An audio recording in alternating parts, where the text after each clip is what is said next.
ভোটের মাঠেও বড় ছক্কা হাঁকালেন ইউসুফ পাঠান। মমতা ব্যানার্জির হয়ে লড়ে বড় জয় ভোটের মাঠে। কংগ্রেসের ঘাঁটি বলে পরিচিত বহরমপুরে 1999 থেকে নির্বাচিত হয়ে আসছেন অধীর রঞ্জন চৌধুরী। তাকে হারানো অসাধ্য বলেই মনে করতেন অনেকে। আর সেই হেভি ওয়েট প্রার্থীকে হারিয়েই নিজের রাজনৈতিক ক্যারিয়ারে প্রথমবারই বাজিমাত করলেন ইউসুফ। আইপিএলে কলকাতার জার্সিতে খেলে বাঙালির ঘরের ছেলে হয়ে ওঠা তার।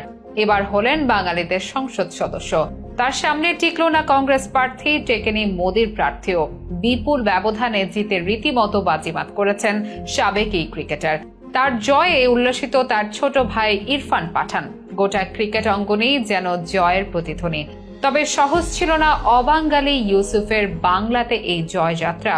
ক্রিকেটের নায়ক থেকে কিভাবে হয়ে উঠলেন জনগণের আস্থাভাজন, বিজেপি ও কংগ্রেস প্রার্থীকে টেক্কা দিয়ে কিভাবে ছিনিয়ে আনলেন জয়, জানাবো বিস্তারিত আয়োজনে।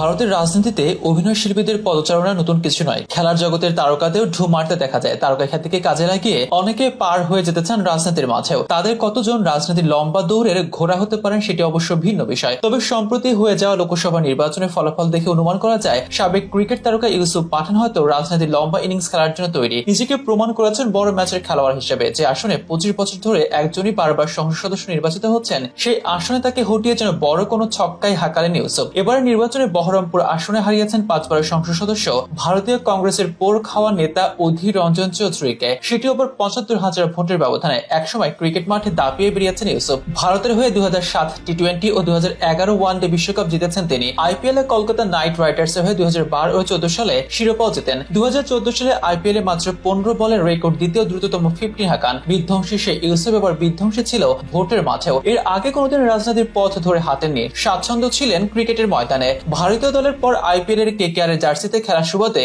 বাঙালির ঘরের ছেলে হয়ে উঠেছিলেন এক প্রকার। যদিও তার জন্ম গুজরাটে, সেখান থেকে বাংলাতে এসে মমতা বন্দ্যোপাধ্যায়ের কথাতেই ভোটে লড়তে রাজি হয়েছিলেন ইউসুফ। আর দিদির কথাতেই বাজেমাত করলেন ইউসুফ পাঠান। তৃণমূল কংগ্রেসের হয়ে বহরমপুর আসন থেকে প্রতিদ্বন্দ্বিতা করেন ইউসুফ পাঠান। আর প্রথমবারেই বিরোধীদের দুর্গ গুড়িয়ে দিয়ে জয় মুঠোবন্দী করলেন সাবেক এই ক্রিকেটার। ক্রিকেটের মাঠ থেকে রাজনীতির ময়দানে অভিষেক, আর অভিষেকে ইউসুফ পাঠান যা করলেন তার রীতিমতো ইতিহাস। অনেকে বলেছিলেন মান সম্মান হারাতে নির্বাচনে যাচ্ছেন পাঠান, কারণ তার প্রতিদ্বন্দ্বী প্রার্থী সেই আসনে টানা 5 বার এমপি। তবে পাঠান জানান দিলেন তিনি বড় ছক্কা হাঁকাতে পারেন রাজনীতির ময়দানেও। সবাইকে অবাক করে ইউসুফের কাছে ধরাশায়ী হলেন অভিজ্ঞ কংগ্রেস নেতা অধীর। ভোটে জয়লাভ করার পর ভারতীয় সাবেক এই তারকা অলরাউন্ডার বলেন, খুব ভালো লাগছে এই জয় আমাদের সবার। প্রতিদ্বন্দ্বিতা করে হেরে যাওয়ায় অধীর রঞ্জন চৌধুরী সম্পর্কে পাঠান বলেন, উনি সিনিয়র নেতা, আমি ওনাকে সম্মান করি, আগামীতেও সম্মান করব। এদিকে বড় ভাইয়ের জয় খুশিতে মাতোয়ারা ছোট ভাই ইরফান। টুইট বার্তায় ইউসুফকে উদ্দেশ্য করে ইরফান লিখেন, তুমি পোড় খাওয়ার রাজনীতিবিদকে হারিয়ে আলোড়ন সৃষ্টি করেছ। তোমার প্রতি মানুষ আস্থা দেখিয়েছেন। তোমার সততা ও